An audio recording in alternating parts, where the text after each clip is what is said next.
antemano quiero agradecerte que hayas reservado esta parte de tu tiempo para esta bienvenida a la mitología, que es una charla que tiene como objetivo darte una introducción a esta materia.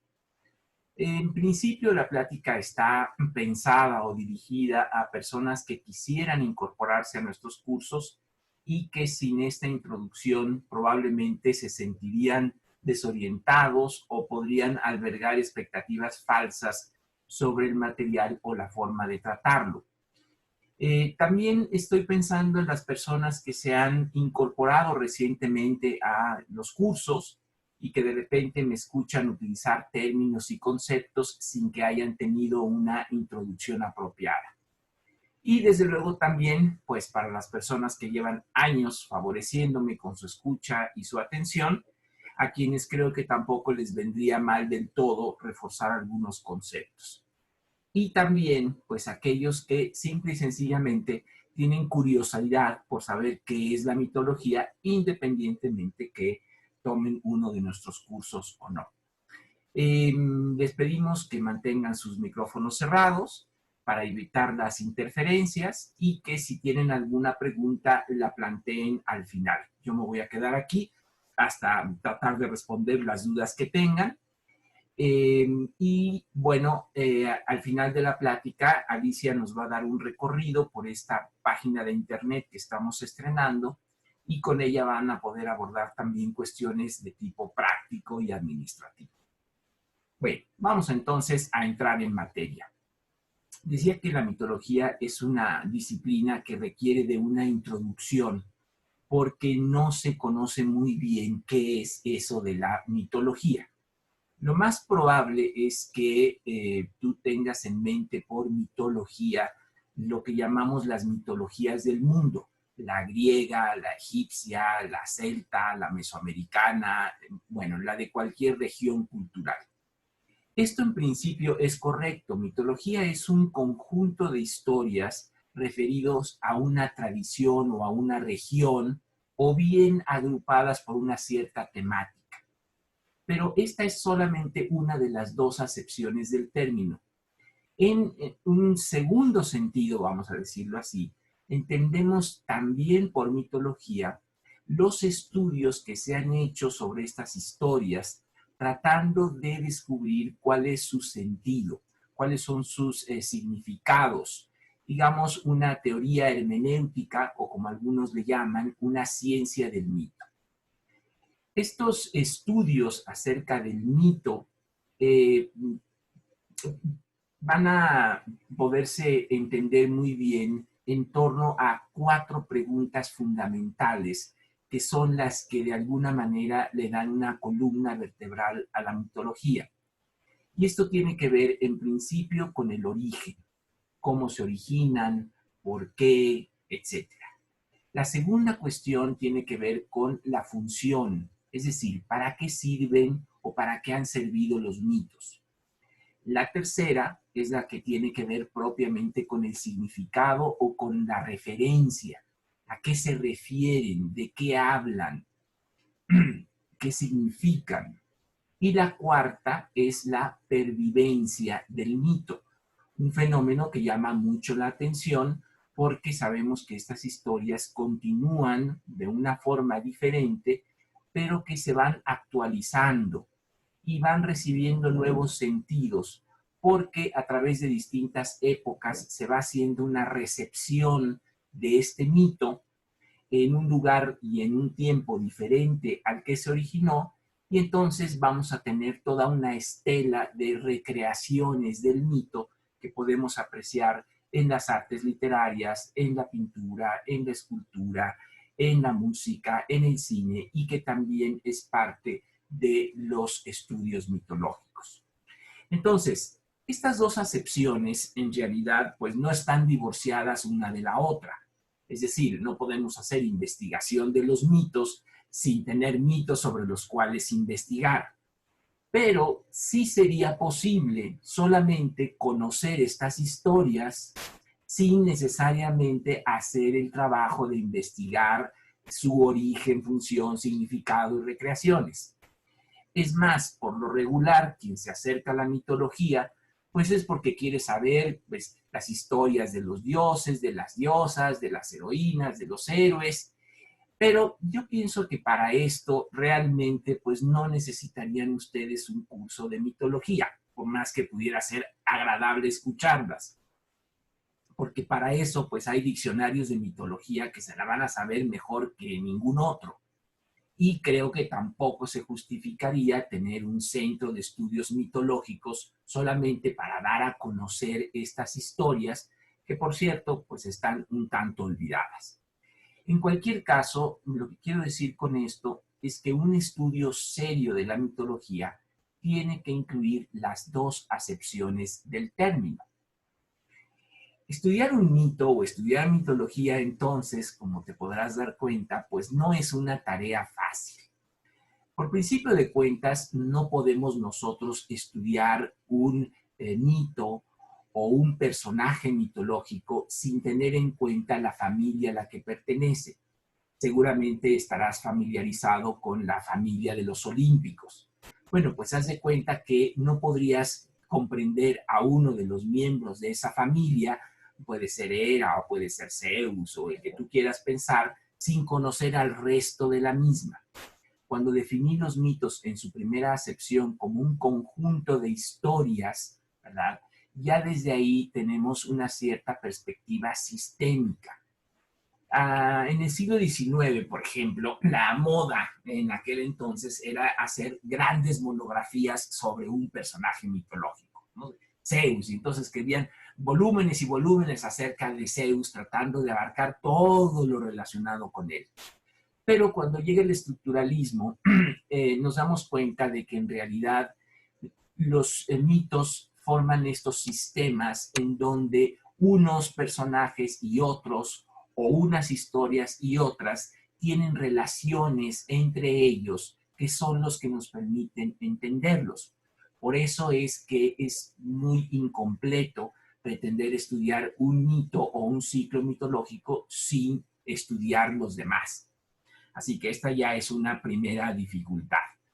Otra es que estas mitologías, ¿verdad?, nacen en un determinado suelo, pertenecen a un nicho cultural, y entonces pues el mitólogo necesita tener un mínimo conocimiento de esa cultura, entendiendo que el mito es una producción de esa tradición particular, por cierto, anónima y colectiva, y que digamos que a partir de esto, pues si nosotros no conocemos, aunque sea mínimamente, esa cultura, pues tampoco vamos a poder comprender sus producciones, entre ellas, desde luego, los mitos. Como no podemos ser al mismo tiempo helenistas, mesoamericanistas, egiptólogos y demás, bueno, pues acudimos, como ustedes lo verán continuamente, a los especialistas en esto, pero es verdad que necesitamos acudir a ellos porque si no, no podríamos darle un significado o no podríamos conocer el significado que tuvo ese mito en ese tiempo. Bueno, otro punto muy importante son las teorías del mito. ¿Cómo podemos estudiar un mito si no tenemos herramientas teóricas para tratar de entenderlos? Estas teorías del mito son muy antiguas, son casi tan antiguas como los mitos mismos. Ya las tenemos desde el siglo VI antes de Cristo, cuando surgen los presocráticos. Y van a continuar a través de los siglos con ciertas modificaciones, con nuevas ideas, hasta llegar al siglo XIX y al siglo XX. Pongo mucho énfasis en estos dos siglos, sobre todo la segunda mitad del XIX y el XX, porque es el momento en el que aparecen las primeras teorías, podríamos llamar científicas, acerca del mito. ¿Y por qué les llamamos así? Bueno, porque surgen de las distintas ciencias sociales que alrededor de ese tiempo van a empezar a surgir. La antropología, la sociología, la lingüística, la psicología, todas estas ciencias sociales se definen y despuntan en esta época y todas ellas van a interesarse en los mitos y van a tratar de explicarlos. Voy a darles algunos ejemplos. Taylor, el fundador de la antropología social, eh, se interesó en el fenómeno de los mitos y los definió de una manera que suele ser muy conocida incluso en nuestros tiempos, a pesar de que es bastante decimonónica. Para Taylor, los mitos eran un intento de dar una explicación al mundo antes de que existiera la ciencia. Bajo esta perspectiva, el mito vendría a ser ciencia primitiva. Después tenemos a Fraser, el famoso autor de La Rama Dorada, que viene a decirnos que los mitos son más bien algo parecido a la tecnología, pero primitiva. De tal manera que el hombre, a través de rituales y del pensamiento mágico, va a tratar de modificar o de influir en el mundo para ponerlo a su favor. Eso que hacemos ahora con la tecnología, pero que antes de la tecnología se hacía con los mitos y con los rituales. En cualquier caso, tanto Taylor como Fraser, estos antropólogos victorianos, pues van a tener una idea del mito como algo de primitivos, es decir, algo que tarde o temprano el hombre moderno, plenamente racional, pues terminaría por abandonar y ya no necesitara los mitos. Esto es lo que se pensaba en esa época, al menos en estos antropólogos victorianos. Bueno, Emil Durkheim, el fundador de la sociología, también se manifestó en relación a los mitos y dijo que eran historias que servían para mantener unida o cohesionada a una sociedad. Bronislaw Malinowski, desde la etnografía, pensaba que los mitos eran algo así como un elemento que servía para regular el comportamiento social. Sigmund Freud los comparó con los sueños, al igual que Jung, solamente que tenían visiones muy diferentes de lo que era un sueño.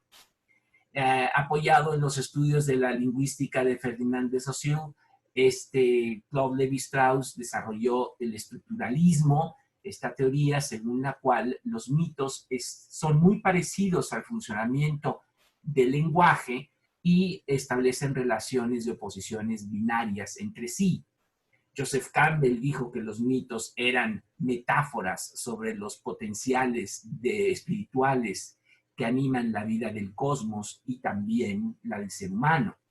Y bueno, podríamos seguir con perspectivas de distintas disciplinas en torno al mito. Lo cierto es que el mito tiene algo de todo esto que he dicho.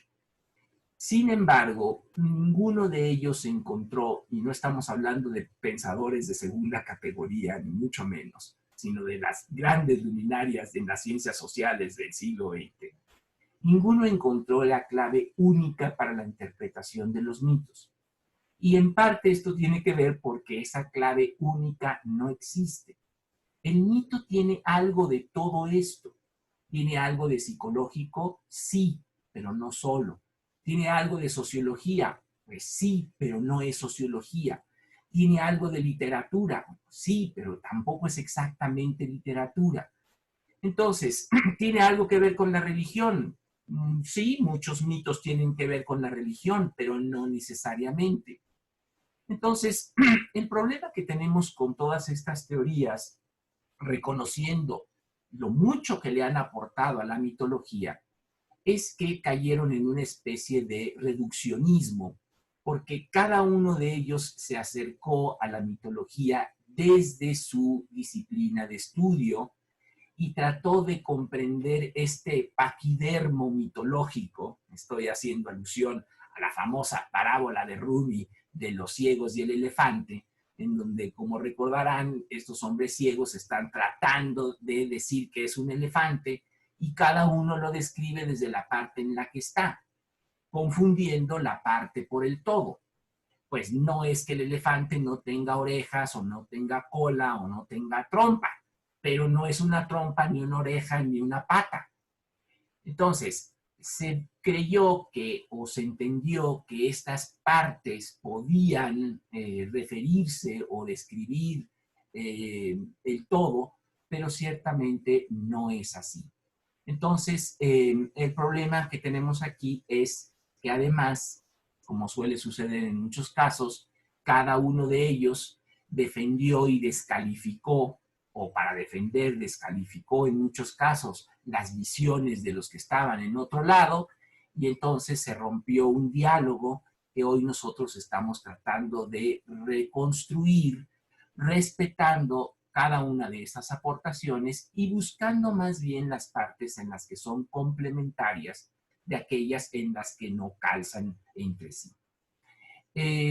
Otro problema que tenemos con estas teorías del mito en el siglo XX es que son teorías del mito nacidas de otra disciplina. Es decir, son teorías, por ejemplo, en el caso de la psicología, de la mente aplicadas al caso particular del mito, o son teorías de la sociedad que tienen una aplicación al mito. Entonces, lo que nos encontramos es que no hay teorías del mito desde el mito, porque no se ha reconocido o no se ha desarrollado la mitología como una disciplina del conocimiento en sí misma. Por esa razón, el mito suele siempre estudiarse como otra cosa, estudiarse como psicología, estudiarse como literatura, estudiarse como o dentro de la historia del arte. Y de hecho, seguramente que si ustedes en algún curso toman algo de mitología, lo van a ver porque están viendo algo de filosofía, historia del arte, historia de las religiones, etcétera, pero muy difícilmente lo van a estudiar en sí mismo. Y esa es precisamente una de las propuestas que nosotros hacemos, partiendo de la idea de que la mitología sí puede llegar a ser una disciplina del conocimiento en sí misma, que tenga esta parte interdisciplinaria o multidisciplinaria, en donde encontremos la manera de orquestar y de amalgamar estas distintas perspectivas, teniendo como columna vertebral estas preguntas que mencioné al principio de la charla, es decir, el origen, la función, el significado y la evolución del mito. Y a partir de allí quizás podamos empezar a refundar o a fundar lo que podríamos llamar ya en este siglo XXI una ciencia del mito. Realmente ese es el propósito de mi trabajo.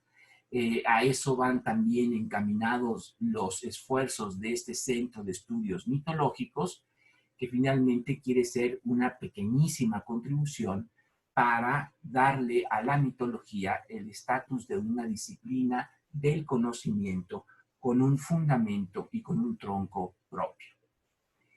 Bueno, decirlo no es complicado, fundamentarlo es lo que resulta un poco más difícil.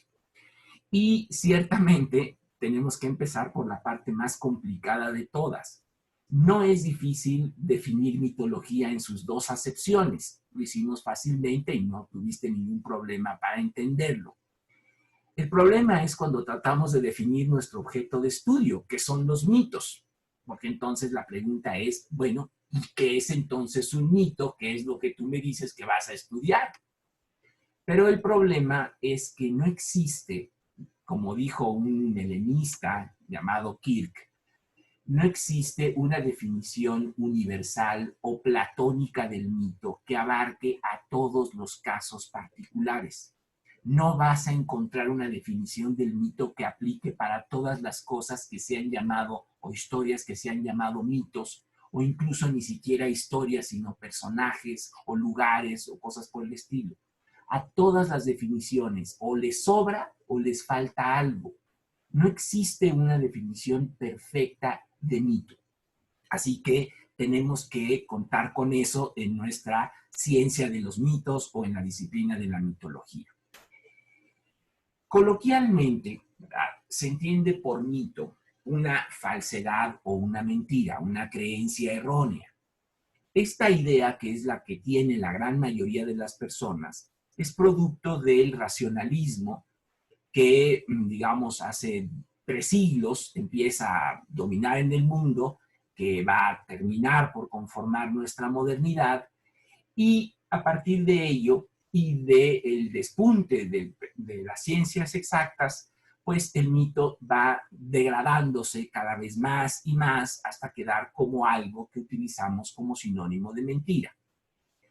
Esto tiene un antecedente, como casi todo lo que vamos a ver el día de hoy, en la Grecia antigua, en la Grecia arcaica, porque ya desde la época de los presocráticos, en el siglo VI antes de Cristo, ellos empiezan a cuestionar los mitos tradicionales y a ver o a buscar otro tipo de explicaciones para el funcionamiento del cosmos que no fueran las historias que contaban los aedos y particularmente Homero. Así que ahí viene el primer golpe para los mitos que dejan de ser entendidos como verdad y empiezan a ser cuestionados y ya vistos desde entonces como mentira. Eh, bueno, esto empezó en la Grecia clásica, hace 3 siglos se vuelve, digamos, el mito dominante o la corriente dominante, pero si los mitos fueran solamente explicaciones acerca del cosmos y su funcionamiento, pues no voy a decir que desde los presocráticos, pero sí desde más de 3 o 4 siglos, pues ya no tendríamos mitos, no habría necesidad de que existieran. Estaríamos de acuerdo con los antropólogos victorianos que decían que tarde o temprano ya no íbamos a necesitar todas esas supersticiones y creencias falsas y el hombre se volvería completamente racional. Entonces, eso, pues sabemos nosotros hoy en el siglo XXI que no ha ocurrido. Tan es así que de otra forma, ¿por qué te conectarías a una plática sobre la mitología que bajo esa perspectiva solo podría ser el estudio de las mentiras? Esto empieza a cambiar y va a tener un vuelco radical, sobre todo después de las 2 grandes guerras. Estas guerras mundiales vinieron a cambiar el mundo y la percepción que se tenía acerca de los mitos. Por eso decimos que el mito se empieza a tomar en serio a partir del siglo XX y muchas de las teorías que describí anteriormente pues surgen precisamente en esta época.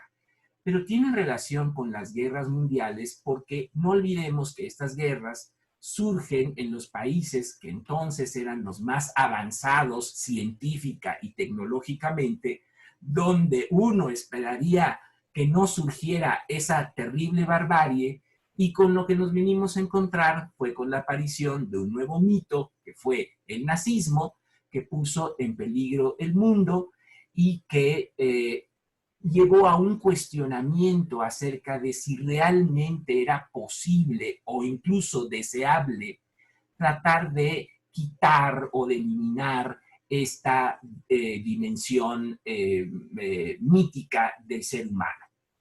Entonces, personajes, por ejemplo, como Cassirer, este gran filósofo, emigra y escribe luego un libro muy crítico en relación a el uso político ideológico del mito tal y como lo desarrolló el nazismo.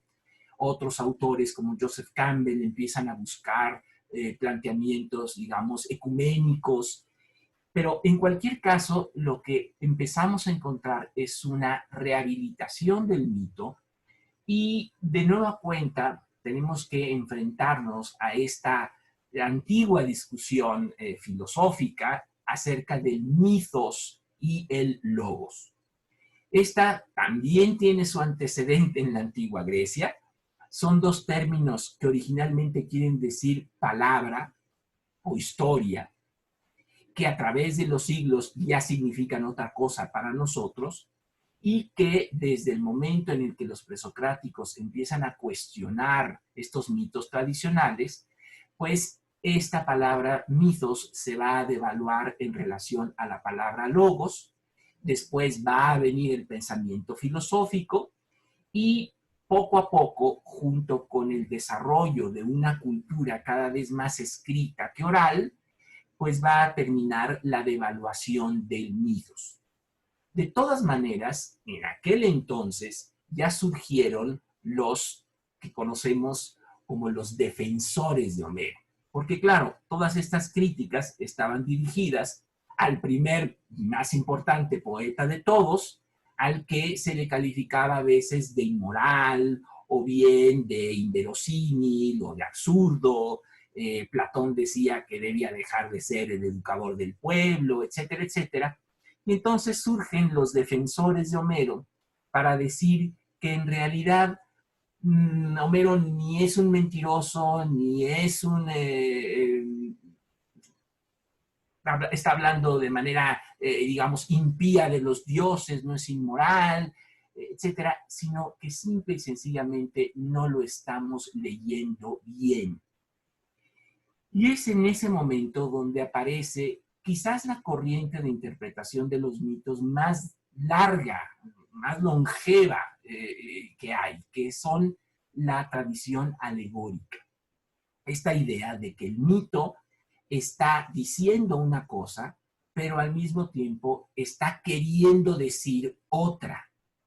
Y es a través de estas alegorías cómo se trata de rescatar a Homero y se invita a hacer una lectura no literalista de él. Entonces, llama la atención que en el momento en el que más se cuestiona el mito, inmediatamente surgen quienes dicen no es mentira. Detrás de eso que parece falso, inverosímil y demás, hay una verdad escondida o bien oculta. Y a mí me llama mucho la atención esto porque lejos de verlo como una cuestión en donde nos estamos inventando algo solamente, está reflejando una vez más la extraordinaria capacidad que tiene el ser humano de lectura y de relectura, de inventiva, de imaginación y sobre todo algo que no podemos prescindir de ello y es de la búsqueda del sentido. Entonces, ellos van a tratar de recuperar o de encontrar nuevos sentidos para estos textos que ya desde entonces algunos los consideraban ingenuos, inmorales o intrascendentes. Al final es verdad que ganaron los detractores de Homero, se impuso el logo sobre el mitos, la argumentación razonada sobre la inventiva, la escritura sobre la oralidad, el papel sobre la palabra, pero el mito es muy astuto y a través de distintas metamorfosis o disfraces, pues no ha dejado de existir. Yo creo que para zanjar este asunto de la forma más rápida posible, estamos ante una falsa dicotomía, es decir, no hay necesidad de escoger entre el mitos y el logos. No se opone el pensamiento científico al pensamiento mítico. ¿Por qué? Porque vamos a conceder que en parte los mitos tuvieron que ver con una explicación del cosmos cuando aún no se sabía o no se conocía científicamente cómo funciona, si es que hemos llegado a saber del todo cómo funciona. Pero bueno, supongamos que en parte fue una explicación. Si solo hubiese sido eso, en el momento en el que la ciencia aparece, el mito hubiera tenido que desaparecer. Podemos decir que se devaluó, pero no podemos decir que desapareció.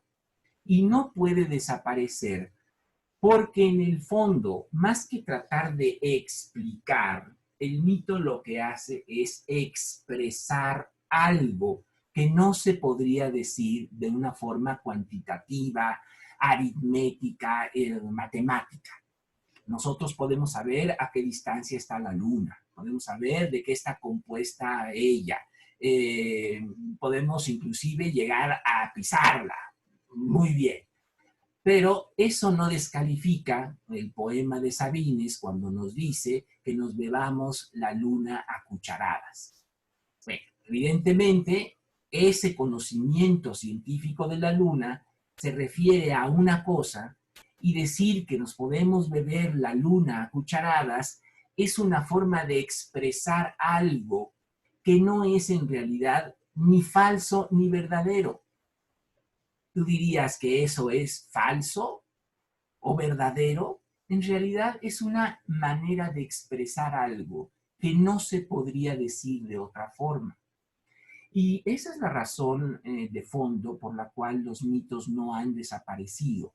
Han cambiado, han mutado, hoy tienen un carácter diferente, pero no pueden dejar de existir porque son una forma muy particular de expresar algo que es particularmente humano y sobre todo de buscar un sentido para las cosas que vivimos. Entonces, el ser humano al final es una criatura mítica y lógica. Luis Duc, un antropólogo catalán que escribe un libro que vale muchísimo la pena leer, dice que, o plantea que deberíamos de buscar una antropología logomítica. Bueno, pues logomítica o mitológica, el ser humano es esas dos cosas que necesitamos finalmente poder reunir sin confundir una a la otra, sin excluir una por la otra, sin tratar de que el mito o tratar de hacer pasar el mito por científico, que tampoco funciona, pero que las corrientes New Age ciertamente han promovido mucho, y tener entonces una relación armoniosa de convivencia, entendiendo que las dos son necesarias para el hombre. Y creo que un buen ejemplo de esto, pues lo tenemos en la pandemia que estamos sufriendo, que estamos atravesando. Porque seguramente que todos estamos esperando con ansiedad las vacunas y seguramente esa va a ser la salvación cuando ya estemos vacunados todos, etcétera, etcétera. Y eso va a venir de la ciencia. Muy bien, la ciencia nos va a dar esa posibilidad tarde o temprano, pero allí no está el sentido de lo que estamos padeciendo.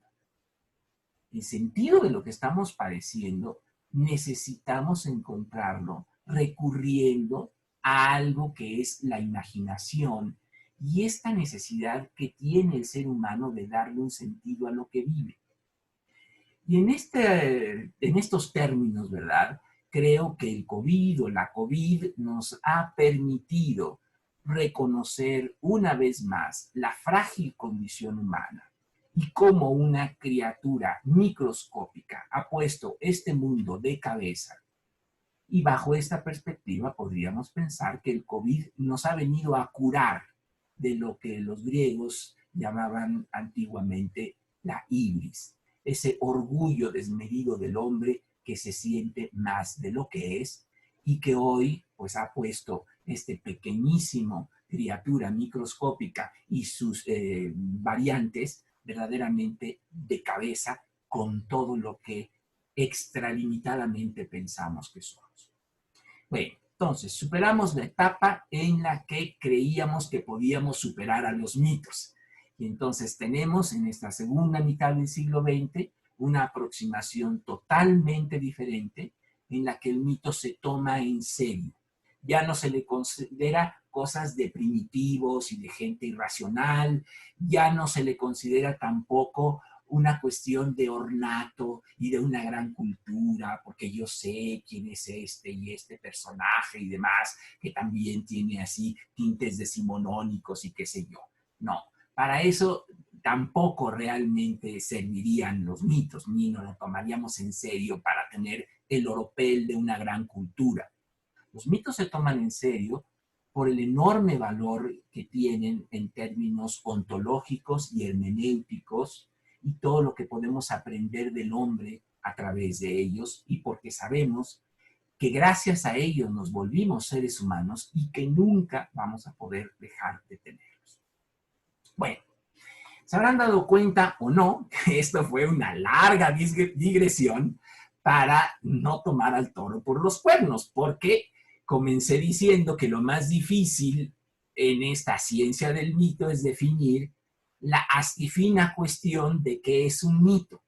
Entonces, creo que voy a tener que entrar ya y tomar al toro por los cuernos, dejar de torear y volverme una especie de forcado. Vaya, ¿a qué le podemos entonces llamar mito? Ya dijimos que no hay una definición universal ni perfecta. Ya establecimos también que no tiene que ver con una mentira, sino con una expresión que es necesaria para el ser humano.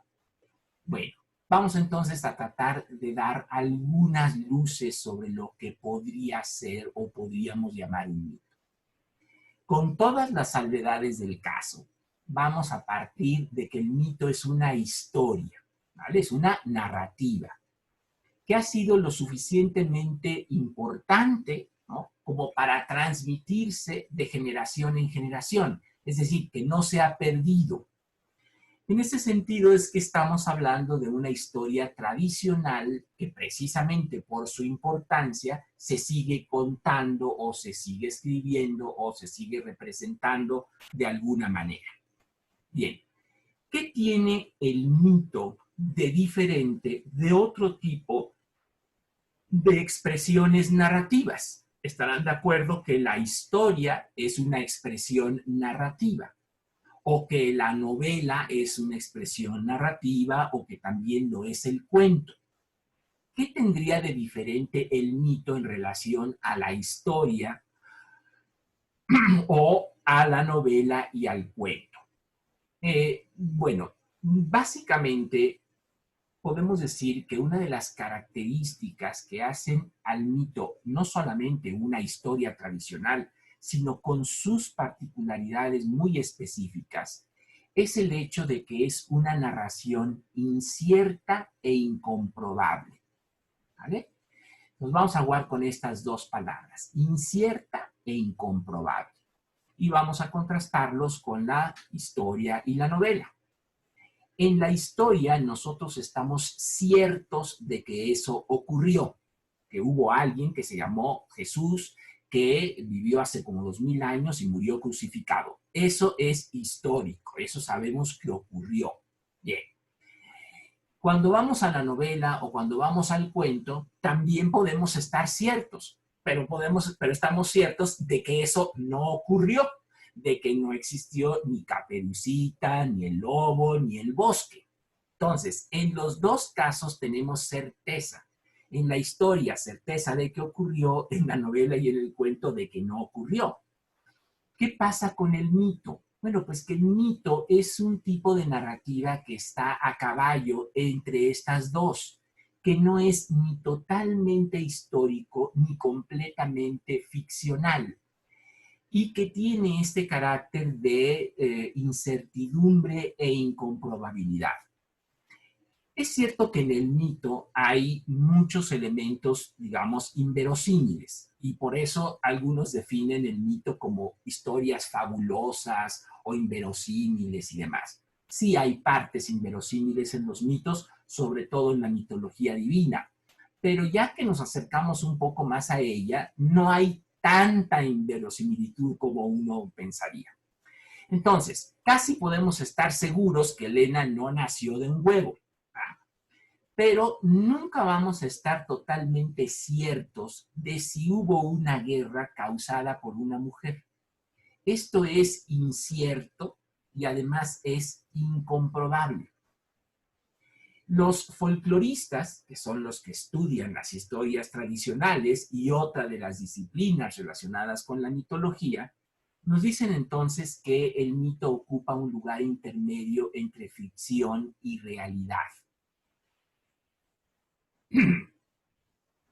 Una manera de entender esto es pensar que en torno a la gran mayoría de los mitos hay o dejan una estela en el mundo en el que vivimos. A veces es una piedra, otras veces es un bosque o una tumba, ¿no? El mito siempre deja una estela en el mundo. Por ejemplo, podríamos ir a Belén y llegar al lugar en donde se supone que está la gruta en la que nació Jesús. ¿Sabemos de cierto que ese es el lugar en el que nació Jesús? No. ¿Estamos seguros que no fue allí? Tampoco. Con el mito nunca se sabe. ¿Es el lugar donde está sentada la Basílica de Guadalupe el sitio donde se le apareció a Juan Diego? Pues no lo sabemos. El mito es incierto e incomprobable. Pero hay una tradición que lo presenta como si hubiera sucedido, como si hubiera ocurrido. Entonces, el mito es un relato de sucesos inciertos e incomprobables, pero que una tradición los presenta como realmente acaecidos. Mircea Eliade, desde la historia de las religiones, nos dice que el mito es una historia sagrada, una historia que tiene un carácter ejemplar o paradigmático, modélico, que está en relación con el origen de algo o que cuenta cómo algo llegó a existir. Por ejemplo, una estrella o una constelación, una planta, un animal, la enfermedad, la muerte, la mujer, los dos sexos. En este sentido, el mito es una historia fundamental y fundacional que da origen a algo, que originó algo que a partir de entonces es así. Bueno, es un planteamiento muy interesante, pero habría que decirle con todo respeto al muy admirado Mircea Eliade que no todos los mitos necesariamente hablan del origen de algo. Muchos sí, pero no todos. En cuanto al carácter, digamos, modélico o paradigmático de estas historias, lo que decía Mircea Eliade es que estos mitos son algo así como el antecedente que el hombre que él llama sagrado o el hombre arcaico, pero claro, él lo está viendo con la valoración exactamente contraria a la que tendrían los antropólogos victorianos. Y para él, el hombre sagrado, arcaico, antiguo, es mucho mejor que el hombre moderno. Bueno, entonces, él lo que dice es que ese hombre siempre se guía para hacer cualquier cosa partiendo de un antecedente, y ese antecedente se lo dan los mitos. Acabamos de terminar las fiestas navideñas y seguramente todos hicimos algún platillo especial para celebrarlo. Y de un modo consciente o no, ¿qué es lo que hacemos? Pues dar un paso atrás para saber cómo lo hacía mi abuelita, cómo lo hacía mi mamá, cómo lo hacía, y buscamos un platillo que hemos comido siempre para comerlo en esa ocasión particular. Entonces, es muy interesante que aún siendo ya hijos de la modernidad o de la posmodernidad, seguimos buscando un paradigma, un modelo para lo que vamos a hacer. Mircea Eliade tenía la idea de que la gran tragedia del hombre es que ante la pérdida de estas tradiciones, pues ya simple y sencillamente no sabe qué hacer o no sabe cómo hacerlo, porque ya no tiene ese antecedente o ese modelo anterior. Luego entonces se siente totalmente desubicado, sin brújula y quizás lo peor de todo, ¿verdad? La ibris de pensar que nosotros estamos estrenando la vida humana.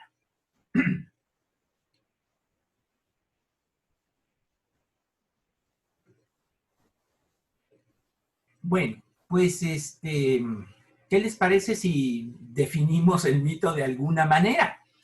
Luis Duke dice algo muy interesante. ¿Por qué necesitamos definirlo? Porque podríamos también decir, pues no lo definas y ya está. Bueno, no es tan fácil. Definimos porque somos finitos y somos mortales.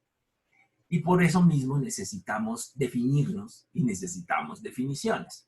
Puede que no sean perfectas, seguramente no van a aplicar para todos los casos, pero digamos que es un punto de partida. Entonces, ahí les va la última versión de esto. Mito es un relato tradicional.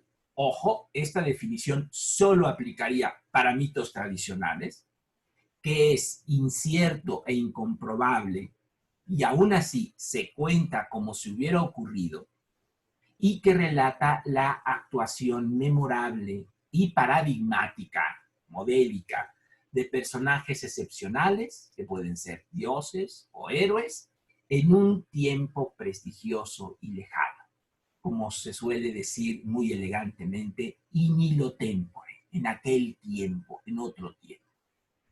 Bueno, pues ya tenemos una definición de mito. De alguna manera logramos más o menos definir nuestro objeto de estudio con muchas salvedades, pero no puedo entrar en esas salvedades ahorita. ¿Y qué les parece si en esta segunda parte de la presentación pues me enfoco un poco más a la mitología griega, que es la mitología que estamos estudiando ahora. Este curso es un curso que empezó hace 3 años, ¿sí? Oíste bien, 3 años llevamos estudiando mitología griega. Y surgió después de que yo volví de España y retomé los cursos de mitología, pero desde una manera muy diferente, desde una perspectiva distinta de esta odisea mitológica que yo hacía anteriormente. Y parte de eso fue mi descubrimiento de la mitología en el sentido académico.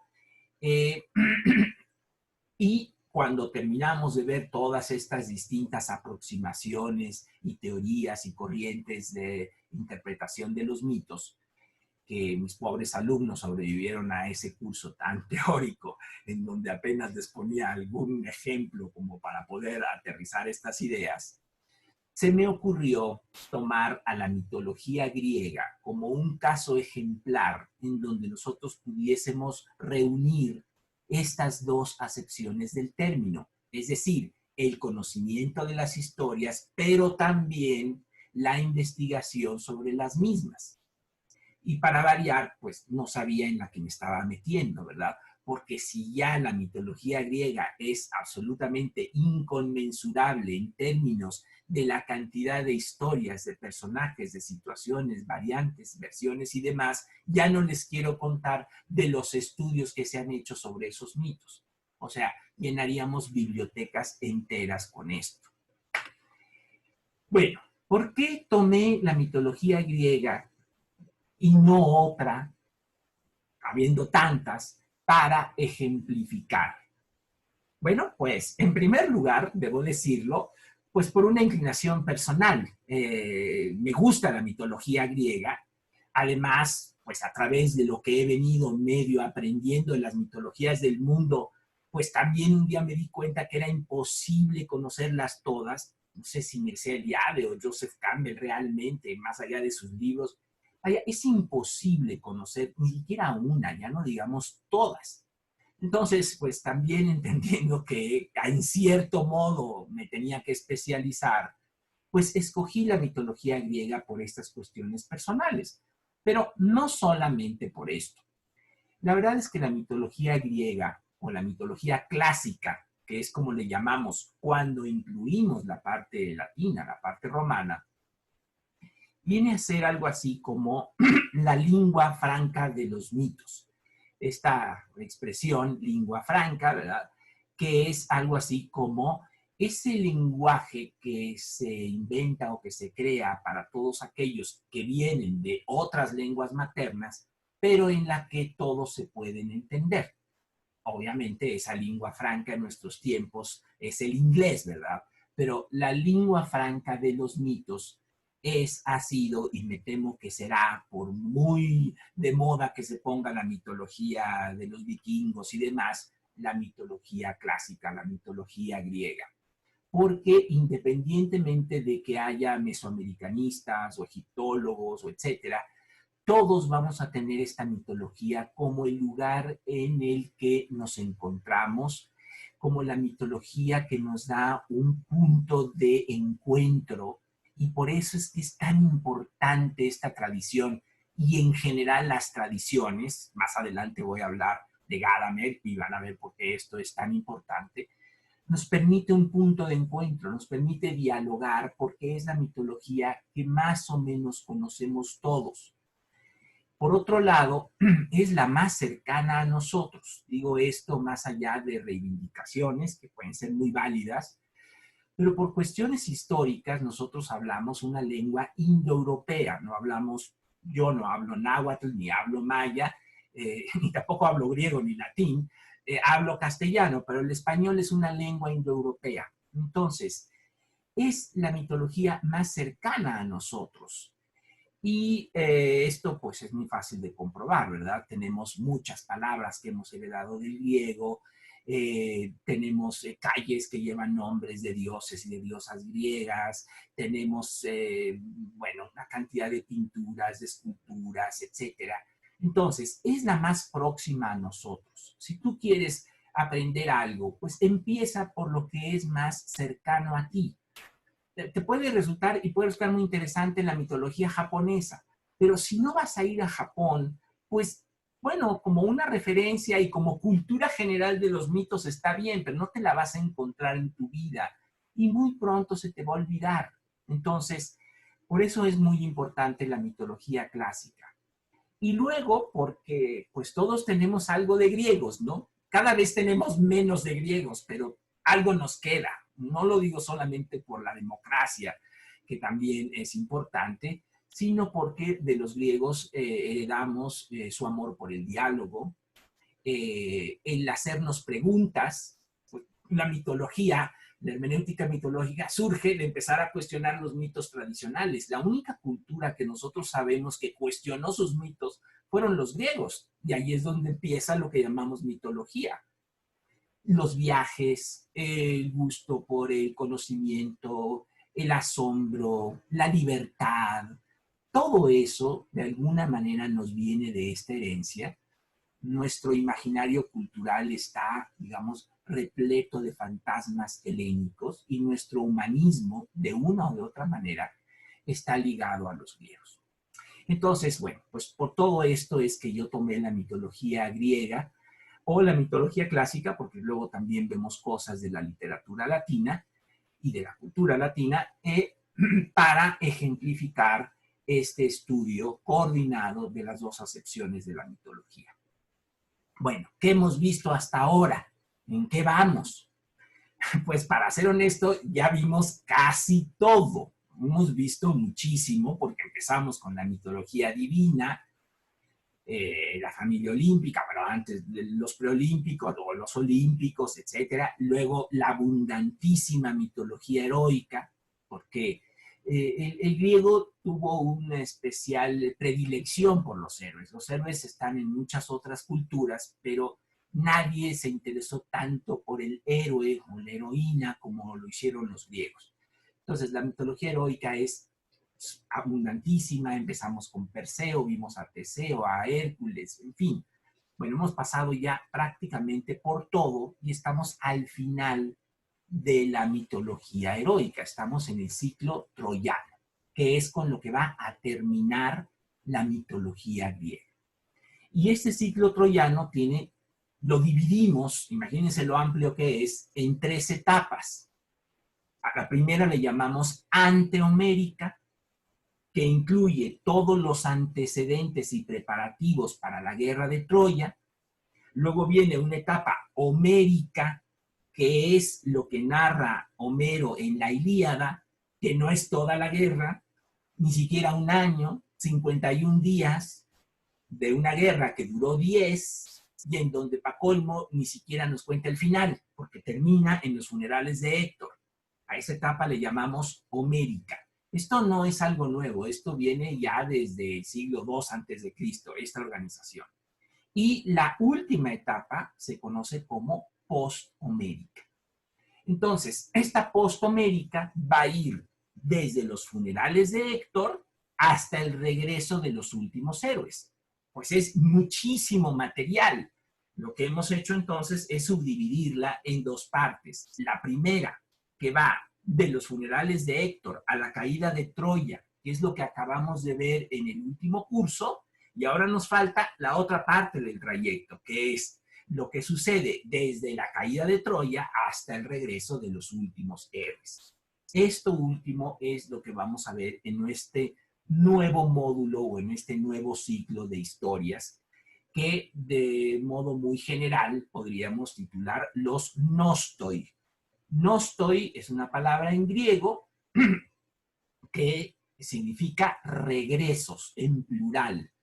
Y es importante subrayarlo porque no estamos viendo solo un regreso, sino que estamos viendo primero lo que va a pasar con estas mujeres troyanas, totalmente devastadas su ciudad, muertos sus maridos, en la gran mayoría de los casos sus hijos, etcétera, etcétera, las troyanas. Después, el más trágico de todos los regresos, que es el del jefe Agamenón y la destrucción de la casa de los Atridas. y después, evidentemente, la Odisea. Entonces, bueno, pues ahí vamos. Esto es lo que nos falta por ver. Eh, ¿Se puede entrar en este momento? Pues sí, lo hemos estado experimentando a lo largo de estos 3 años, porque son muy pocos los que han llevado los 3 años, o incluso los que han tenido la parte de la teoría de los mitos. Y bueno, un poco por eso también la idea de que esta introducción sea, pues, digamos, algo que medio te actualice en dónde vamos por si te quisieras incluir. Bueno, una pregunta que yo creo que es muy importante y ya la he abordado en otras ocasiones, pero probablemente sea nueva para ti, es cómo nos llega la mitología griega. Es decir, tú vas a una librería, preguntas si tienen algo de mitología, te llegan a un stand y ahí hay libros de mitología. Entonces, pues tú te compras uno y te lo empiezan a contar, muy bonito, de principio a fin y tan. Bueno, para que llegue a ti ese libro, así tan ordenadito y tan bien trabajada la secuencia y que parece como un cuento que te están contando, pues detrás de eso, ¿verdad? Hay una tradición y hay toda una serie de estudios que suelen hacer los filólogos y que también son muy interesantes para el mitólogo.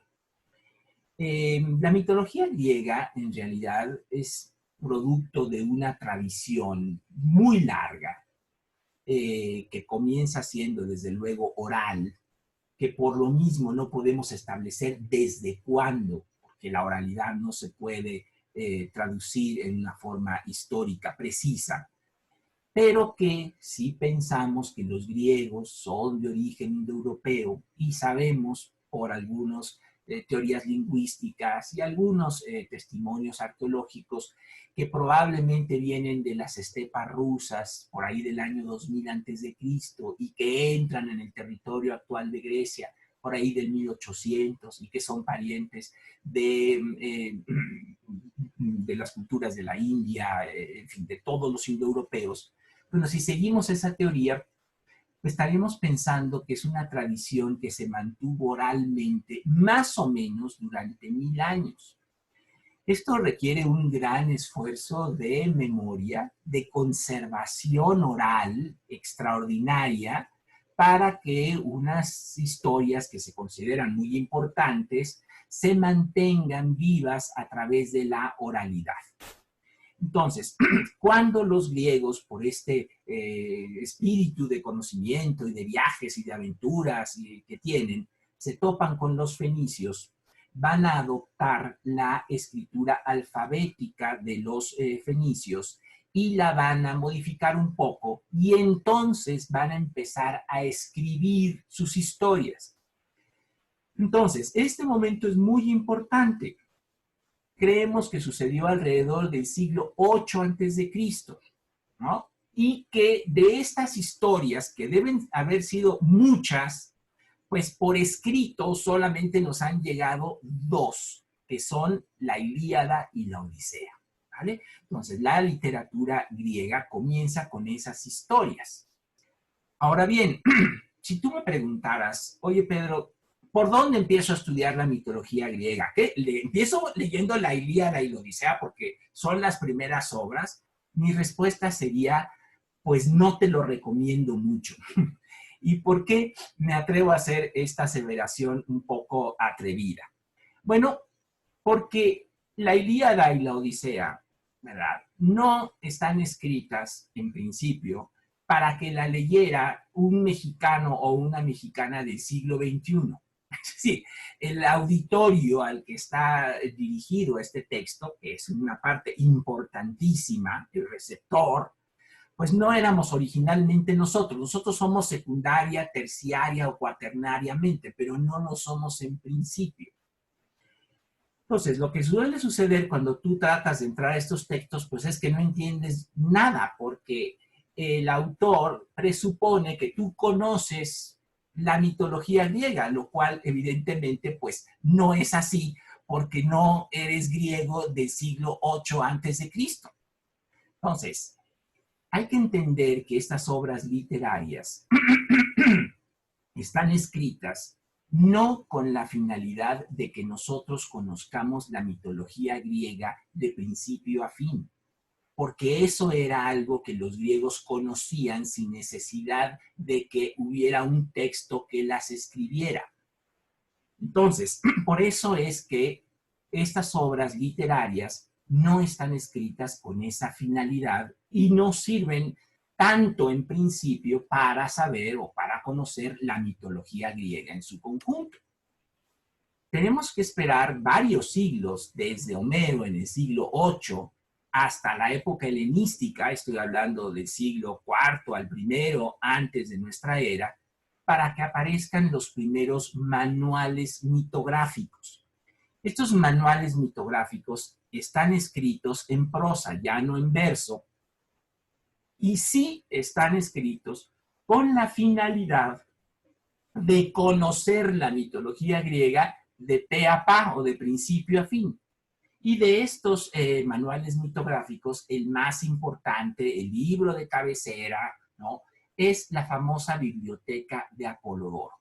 Lleva un nombre un poco extraño, biblioteca. ¿Por qué biblioteca? Pues porque originalmente se le llamaba biblioteca a todos aquellos libros que conjuntaban el saber de un solo tema. Y como se supone que aquí estarían todos los mitos, desde la teogonía hasta el regreso de Odiseo, pues se le conoce como la Biblioteca de Apolodoro.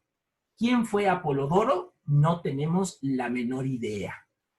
Suponemos que vivió por ahí del siglo I o II antes de Cristo, pero a ciencia cierta, pues no sabemos quién fue. De hecho, en muchas ocasiones se le llama pseudo Apolodoro, para que darle un nombre, pero nos dejó una obra valiosísima para la mitología, para la mitografía, porque en unas 300 páginas, digámoslo así, nos cuenta pues en forma clara, precisa y concisa la mitología griega. Entonces es una obra muy valiosa que además se consigue muy fácilmente y que creo que todos deberíamos de tener en nuestra biblioteca.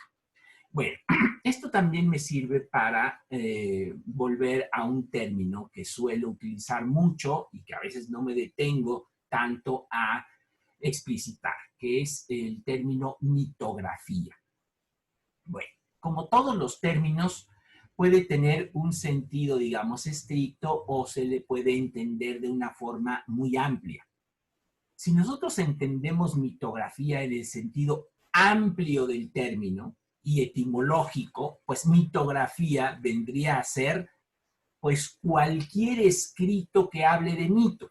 Por lo tanto, incluso también de las obras mitológicas o interpretativas en esta segunda acepción del término. Yo creo que esa definición tan amplia no nos ayuda mucho. Entonces, yo les sugiero aquí restringir el término mitografía para englobar en él todos los textos que tratan de manera directa o indirecta de los mitos, ya sean obras literarias como la Ilíada, la Odisea, las tragedias, etcétera, o bien estos manuales mitográficos en prosa de Apolodoro o de Higinio, qué sé yo. Entonces, eso es lo que vamos a entender por mitografía. Todos los textos literarios o no, en verso o en prosa, que tratan acerca de los mitos. ¿Tú crees que en unas 300 páginas que tiene la biblioteca de Apolodoro están todas las referencias, alusiones y versiones de los mitos griegos? ¿Verdad? Es casi que un insulto a su inteligencia la misma pregunta. Pues evidentemente no. Lo que tenemos aquí es un resumen muy conciso con algunas de las versiones de los mitos y se acabó.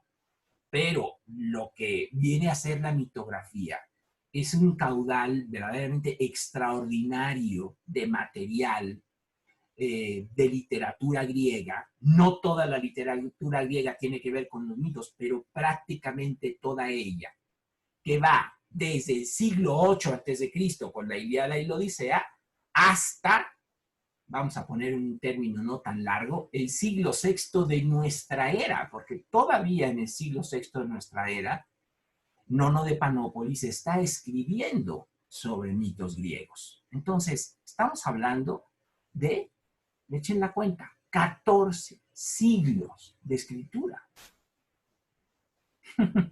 Llenaríamos bibliotecas con eso. Bueno, esto es lo que estudia un filólogo.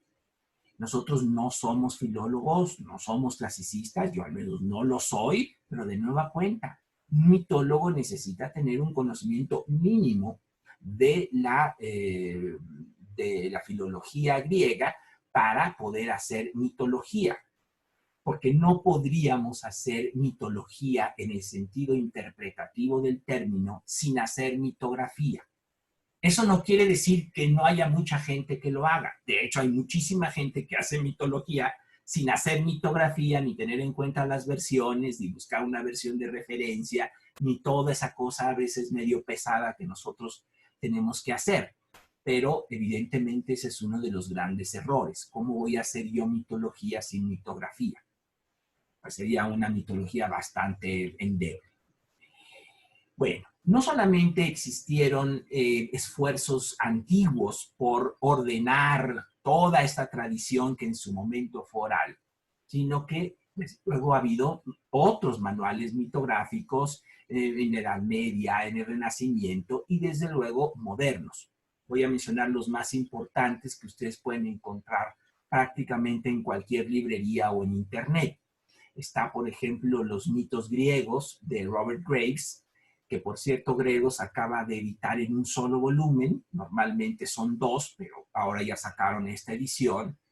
Está un libro que se llama El Gran Libro de la Mitología Griega, editado y escrito por Robin Hart, pero que viene de un antiguo manual de los años 20. Ya van ahorita, por lo que pude ver, en la 13ª o en la 14ª edición. Entonces ha sido un libro que ha tenido una estupenda recepción y es muy recomendable. Está un libro de un mitógrafo español, de un erudito extraordinario que se llamó Antonio Ruiz de Elvira. El libro se llama Mitología Clásica. Por cierto, hay que agradecer todo el trabajo que se ha hecho en lengua castellana para traducir toda la literatura y toda la escritura griega. Toda está traducida al español. Se dice fácil, pero imagínense nada más ustedes lo que sería leer la Ilíada o la Odisea en francés o en alemán o en inglés. Bueno, toda está en español, afortunadamente. Todos los escritos, no solamente los mitológicos. Bueno, y un libro que está en inglés, no creo que se vaya a traducir al español, que se llama Early Greek Myth, de Timothy Gantz, que tiene la particularidad de que no solamente están allí todas las versiones de los mitos ordenados de principio a fin y demás, son 2 volúmenes, sino que además el señor se dedicó a recopilar todas las versiones iconográficas antiguas de todos los mitos. Es para ponerse de pie. Un trabajo así es un trabajo de toda la vida. Bueno, muy recomendables, pero honestamente, si no quieres estudiar mitología, no sé qué tanto te los recomendaría, porque así como enamorarse de los mitos con estas obras o pensar que me voy a entretener escuchándolas o leyéndolas, perdón, pues no creo que sea el caso. Pero no te preocupes, si lo que quieres es enterarte de las historias y que te endulcen el oído y más o menos enterarte, vaya, cada año, no porque ha sido muy complicado, pero salen y salen antologías y nuevos compendios muy accesibles y fáciles de leer, algunos de dudosa calidad, otros no. Solamente quiero mencionar uno que si lo encuentran, editado por el Fondo de Cultura Económica, o bien lo pueden descargar, es absolutamente imperdible. Se ha vuelto un clásico. Se llama Érase una vez, de un maestro, uno de mis grandes maestros, un helenista francés, Jean-Pierre Vernant, que de hecho surge a partir de una conversación entre amigos en donde se fueron a la campiña francesa a pasar un rato y le dijeron a este hombre, a ver, cuéntanos la mitología griega, así como te la sabes, ¿no? Y pues nació este libro que ha sido pues inspiración para muchos de nosotros, porque logra realmente una síntesis entre comentario e interpretación fantástica de un helenista además extraordinario que es terriblemente importante. No recomendaría yo, por cierto, para estudiar mitología griega, estas obras tan populares de escritoras New Age como Yashinoda Bolen y otras que hacen un trabajo de escaso rigor en términos mitográficos y también mitológicos. ¿Puede servir para otra cosa? Para estudiar mitología, no. Bueno, de las obras que ya podríamos llamar mitológicas, de acuerdo a esta definición que hice de mitografía, separando la parte, digamos, del conocimiento de las historias de las interpretativas, hay un libro en donde estén interpretadas todas las historias de la mitología griega. Ya me estoy riendo desde que lo digo, evidentemente no, no existe tal libro. Existen libros que medio la resumen, toman algunos mitos, lo ven en clave psicoanalítica o estoica o no estoica, pero un libro que tenga todas las versiones y además las interpretaciones y los estudios, pues yo no sé quién lo publicaría. Serían volúmenes y volúmenes y volúmenes. Yo en mis tristes clases que tengo malaria de que todo lo tengo que escribir antes de decirlo, pues tengo, no sé, unas 3,000 o 4,000 cuartillas escritas. Y es una investigación bastante pobretona y bastante, digamos, no muy formal, que digamos, si no ya hubiera publicado algo. Entonces, estamos hablando de algo que es terriblemente voluminoso. Lo que generalmente encuentras en estos términos son el estudio de un ciclo mítico, el estudio de una obra, el estudio de estudios, digamos, particulares. Juntarlos todos es complicadísimo. De todas maneras, hay un libro que te recomiendo mucho, incluso aunque no tomes ninguno de los cursos, ya lo dije al principio de la plática, si por conectarte medio te has enterado de qué es la mitología, ya con eso vamos de gane. Un libro que se llama Historia Mínima de la Mitología, escrito por Carlos García Gual, un helenista español, pero además un gran, más que aficionado, estudioso de la mitología, que hace en esta pequeña obra pues una síntesis de la mitología en sus dos acepciones, las teorías del mito, lo principal de los dioses, de los héroes, de la pervivencia literaria de estas obras, etc. Entonces, muy recomendable esto. Y ya para estudios específicos de un mito, pues hay que ir, esto sí ya no está en español, aquí sí ya hay que ir a los sitios de internet como JSTOR o el Center of Hellenic Studies, que es otra recomendación, y bueno, quizás en un futuro al Centro de Estudios Mitológicos.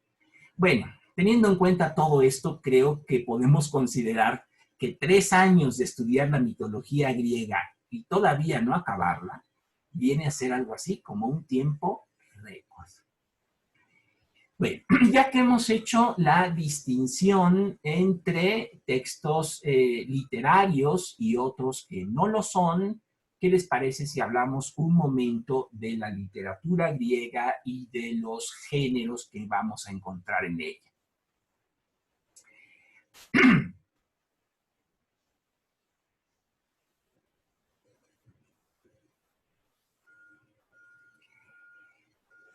¿Qué es literatura? ¿Por qué no le llamamos a todo literatura? Es escritura, pero no toda escritura es literatura. Bueno, otra vez nos encontramos con definiciones amplias y restringidas.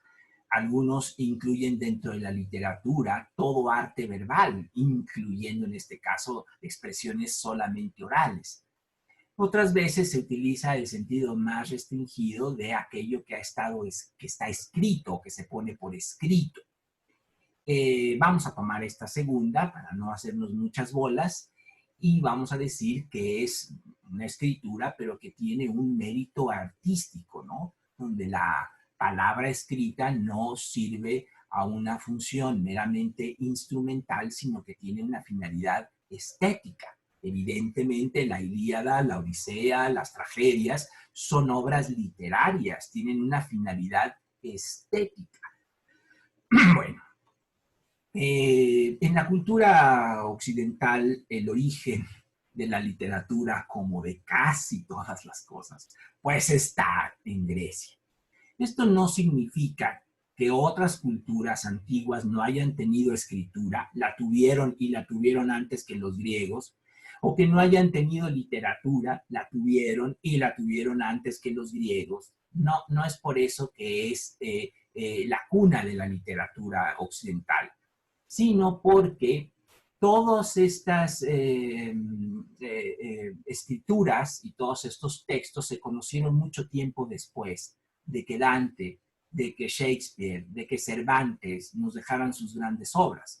Luego entonces ellos pues no se inspiraron ni en los egipcios, ni en los hititas, ni en los mesopotámicos, no, ¿verdad? Se inspiraron en las fuentes latinas o en las fuentes griegas, y entonces por eso decimos que la literatura occidental tiene su cuna en Grecia. No solamente la literatura, sino una gran cantidad de géneros literarios que los griegos se fueron inventando en el transcurso del tiempo, como la épica, o la poesía épica, la lírica, poesía lírica, las tragedias, poesía trágica, porque está escrita en verso, la comedia, las obras en prosa, la historia, la filosofía, la novela, etcétera. Entonces, es muy interesante el tema de los géneros, no solamente por una cuestión, digamos, filológica o de erudición, sino porque lo que vemos nosotros en el transcurso de la historia cultural griega es que estos géneros se van imponiendo uno a otro y hay una época, digamos, para la épica, luego hay otra para la lírica, después vienen las tragedias, las comedias, la filosofía, la historia, es decir, cada uno de estos géneros literarios tiene que ver con un momento y sirvió para expresar algo que era propio de esa época. Por eso es muy distinto a entrar en una, digamos, en una épica que en una tragedia. ¿Vale? ¿Por qué? Porque están escritas de una manera diferente y también están hechas para transmitir algo que el otro género no me permitiría expresar. Entonces, la poesía épica es el más antiguo de estos géneros, perdón, y es el más ligado a la oralidad. Esto lo podemos ver claramente porque tanto la Ilíada como la Odisea pues son cantos y originalmente eran cantados, ya no tenemos la música, medio lo podemos sacar a través del griego antiguo, ¿verdad? Pero ya perdimos esa musicalidad y se pusieron por escrito, como les dije, por ahí del siglo VIII o una cosa por el estilo.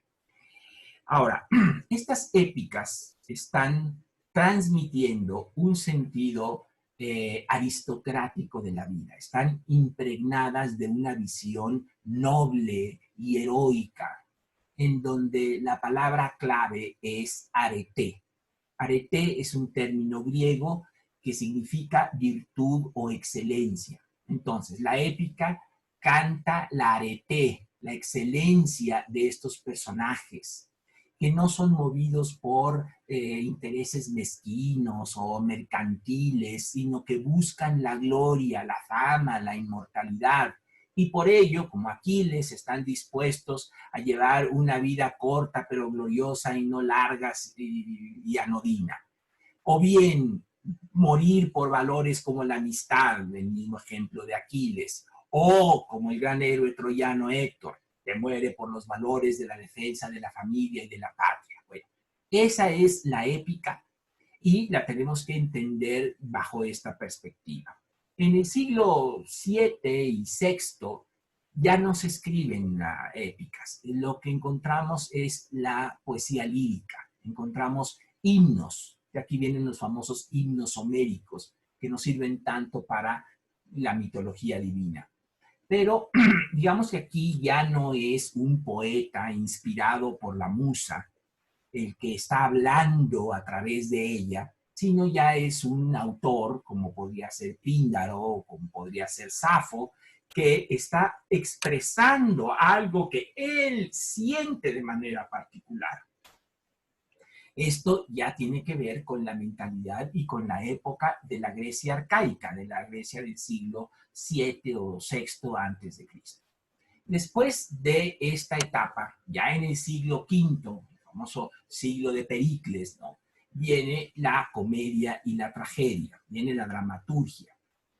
Tiene obviamente una estela de los géneros anteriores, tanto de la épica, porque gran parte de las tragedias, todas menos una de las que han llegado a nosotros, tratan sobre temas míticos, entonces tiene relación con las épicas y tiene relación con la tradición oral anterior, y también por los coros, y en los coros vemos también esta influencia de la poesía lírica.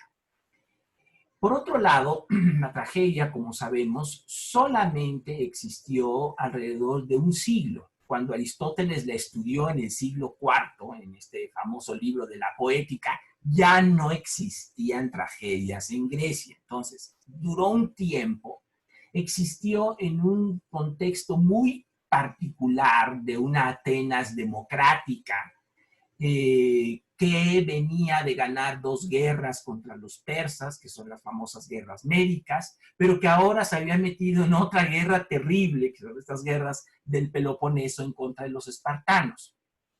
Estas condiciones históricas son muy importantes para comprender las tragedias. Pero no solamente las vamos a limitar a ello, porque la tragedia, a diferencia de la épica, no va a presentarnos las glorias de los héroes, sino lo que les interesa es presentarnos, ahora sí, que cómo los héroes también sufren, cómo todos estos personajes no escapan de su condición mortal finita, de su pafos, de su dolor.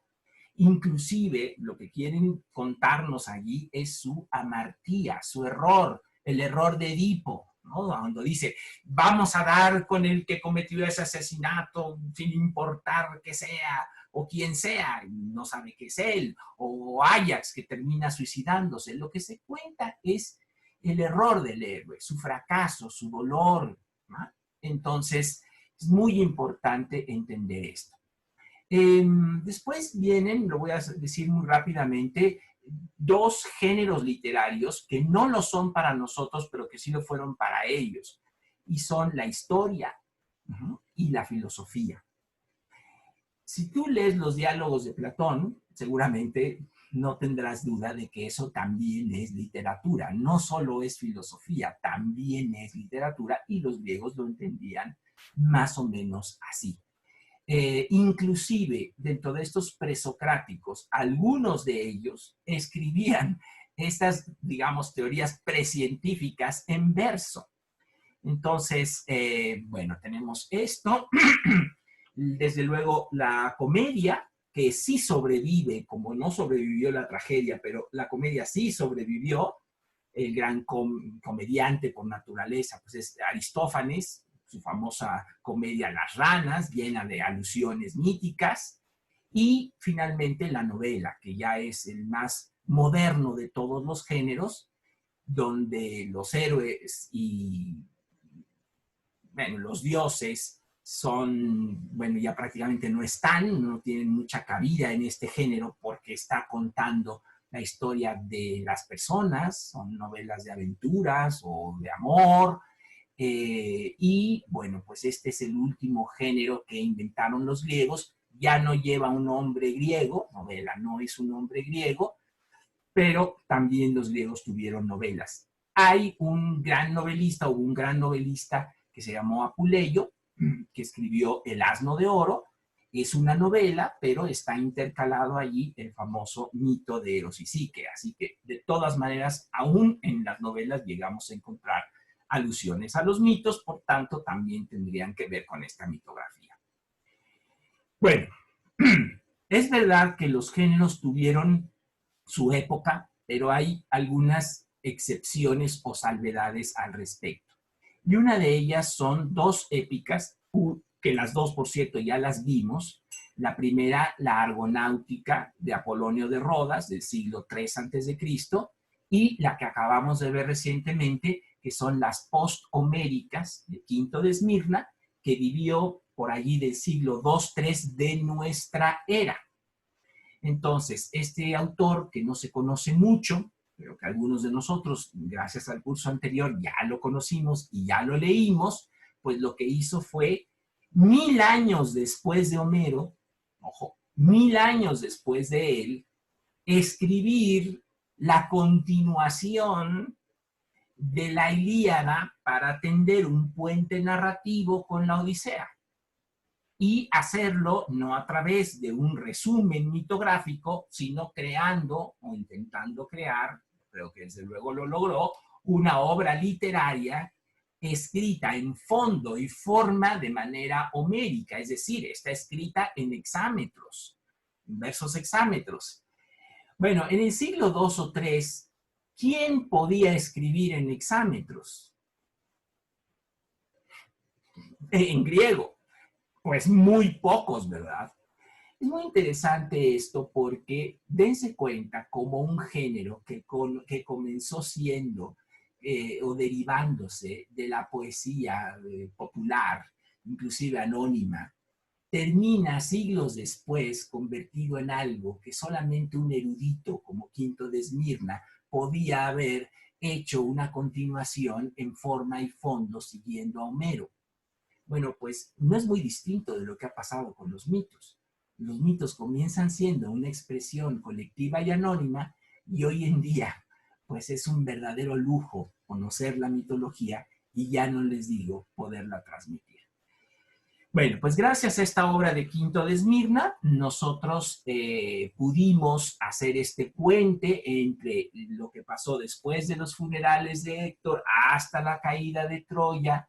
Nos libramos de estas resúmenes de la crestomatía de Proclo y demás, y bueno, pudimos sobre todo disfrutar del texto, pero también hacer hermenéutica, porque no se puede hacer quizás hermenéutica de cualquier texto, aunque esto va a tener sus matices. Pero bueno, gracias a esta obra literaria pudimos hacer hermenéutica y esta es la última palabrita dominguera con la que quiero terminar y que no en balde dejé para el final de la charla. La hermenéutica es importantísima en nuestros estudios mitológicos. Quizás en otra época, cuando yo estaba más ligado a la psicología, pues hubiese dicho que la psicología o hubiera hecho una lectura psicológica del mito. Hoy, cuando mencioné las disciplinas que están relacionadas con la mitología, pues con toda intención me salté la que yo considero que es más importante para la mitología, y es precisamente la hermenéutica. Hermenéutica es otra palabra de origen griego. Viene de hermeneus, que quiere decir descifrar o interpretar, y de tecné, que quiere decir arte. Por lo tanto, hermenéutica viene a ser algo así como el arte de descifrar o de interpretar un texto. Desde luego, ya desde la misma palabra, tenemos nosotros allí a un dios presidiendo esta actividad, muy a la manera de Mircea Eliade, que está en el origen simbólico y en la tarea, en la sagrada tarea de la traducción o de la transmisión de un mensaje. Acuérdense que Hermes es el dios de los caminos, de los viajes, de los ladrones, del mercado, del intercambio, y es el conductor, ¿no? El psicopompo, es el encargado de llevar a los vivos a los muertos. es el que conduce, el que transporta. Acuérdense que la palabra metáfora, metaforein, quiere decir trasladar, transportar. Entonces, es el que lleva los mensajes divinos a los hombres. Es Hermes el que se le aparece a Príamo en el canto 23 de la Ilíada para llevarlo a la tienda en donde Aquiles tiene el cadáver de Héctor. Entonces, es el más humano de los dioses. No voy a decir por qué, pero entre otras cosas es eso, el más humano de todos los dioses, el más cercano a nosotros y es el portador de significado o de sentido. Los griegos iban a los grandes oráculos, la pitonisa subía, entraba en un trance, comunicaba la voluntad del Dios, pero no le entendía a nadie, entonces aparecía el hermeneuta o el sacerdote hermeneuta para decir lo que en realidad quiso decir es, de allí viene, ¿no? El traductore traditore. El que traduce traiciona, inevitablemente. Pero no porque traicione un poco vamos a poder prescindir de que alguien lo traduzca, ¿verdad? Bueno, hay dos tipos de hermenéutica. Por un lado está la hermenéutica, digamos, clásica, y por otro lado está la hermenéutica moderna. La hermenéutica clásica, que en principio sería más lo que hacemos nosotros, tiene que ver con la interpretación de textos antiguos o de las partes oscuras o de difícil comprensión de los mismos. Y la hermenéutica en el sentido moderno es realmente más bien una corriente, una visión filosófica, tiene un carácter más bien filosófico que solamente referido a la interpretación de los textos. En última instancia, nosotros tomamos de las dos. Pero bueno, sin querer hacer ni mucho menos una historia de la hermenéutica, eh, otra vez, los primeros hermeneutas que conocemos, pues fueron los griegos. Este famoso, bueno, qué tan famoso será, ¿verdad? No sé por qué dije esto. Teágenes de Regio, famoso Teágenes de Regio.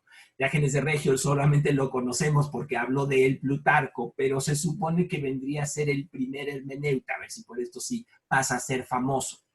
Y él fue el que propuso que no había que tirar a Homero a la basura porque en realidad con lo que decía estaba queriendo decir otras cosas. Y de aquí surgen las primeras alegorías. Luego las retoman los estoicos, los neoplatónicos.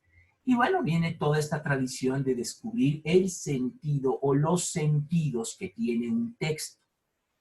Cuando aparece el cristianismo en estos primeros siglos, antes del siglo IV, en donde ya se establece como la religión oficial del Imperio Romano, etcétera, en este tiempo tan interesante, en donde dialogaban los clásicos con los primeros cristianos y demás, el cristianismo encontró muy útil la hermenéutica que ya habían desarrollado los griegos para leer las partes inverosímiles o difíciles de entender de los evangelios. Allí tenemos a Clemente de Alejandría o a Orígenes que van a ir haciendo lo que hoy se conoce como exégesis. Bueno, se le llama así cuando tiene que ver con la Biblia, pero en realidad es lo mismo, es hermenéutica. Y en realidad, pues las mismas, digamos, el mismo abordaje prácticamente que hacemos para leer un texto como la Ilíada, pues puedes utilizarlo para la Biblia con sus salvedades perfectamente. En la Edad Media se desarrolla un concepto que es una analogía muy interesante entre el texto y el hombre, en donde se dice que el texto es como el ser humano, que tiene cuerpo, que tiene alma y que tiene espíritu. Pues un texto también tiene un cuerpo, que es lo que dice, tiene un alma, que es lo que quiere decir, y tiene un espíritu, que es la manifestación de la voluntad de Dios a través de ese escrito. Bueno, avanzamos muy rápido en el tiempo y llegamos al siglo 18, 19, con un teólogo alemán de un nombre muy complicado, pero que es el padre de la hermenéutica moderna. Se llama Schleiermacher. Schleiermacher fue un personaje muy importante en la historia de las religiones, en la teología, pero sobre todo en la hermenéutica. Y hay que tener en cuenta que él fue el primer traductor de Platón del griego al alemán. Bueno, cuando terminó de hacer esta obra de traducir a Platón todos sus diálogos del griego al alemán, dijo una frase por la que pasaría la historia. No hay nada sorprendente en que se pueda entender a Platón mejor de lo que él se entendió a sí mismo. Bueno, esta frase, que es importantísima, que obviamente tiene todos los tintes del romanticismo alemán que van a terminar derivando en la psicología profunda. ¿Cómo puede ser que yo pueda entender a Platón mejor de lo que Platón se entendió a sí mismo? Schleiermacher plantea que esto es posible si utilizamos nuestra imaginación, nuestra intuición, una herramienta fundamental, por cierto, en toda hermenéutica, y es también él quien empieza a vislumbrar que reducir la hermenéutica solo a la interpretación de textos antiguos o de partes incomprensibles de los mismos, pues es, digamos, no aprovecharla en todo lo que cabe.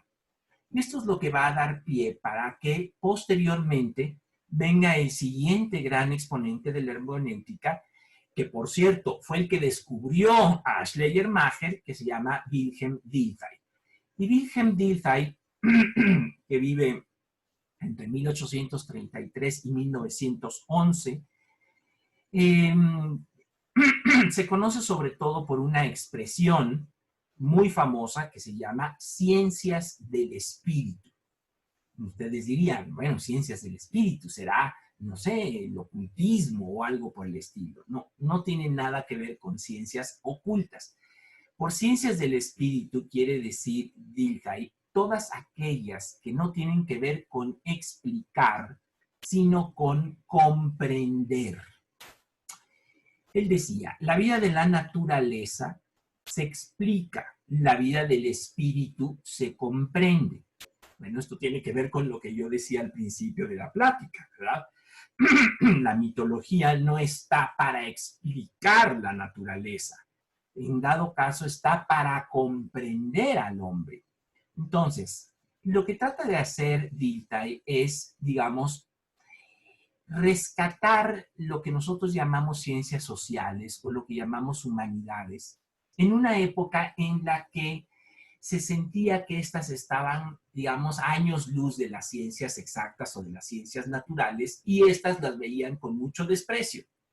Y entonces él lo que viene a decir es, hay un método para estudiar las ciencias exactas o las ciencias de la naturaleza, que es el que conocemos todos, pero hay otro que es distinto para las ciencias humanas, para las ciencias del hombre, para las ciencias sociales. Y ese método se llama comprender. Así que ya medio definimos nuestro objeto de estudio y ahora estamos diciendo que efectivamente el método de la mitología es la hermenéutica.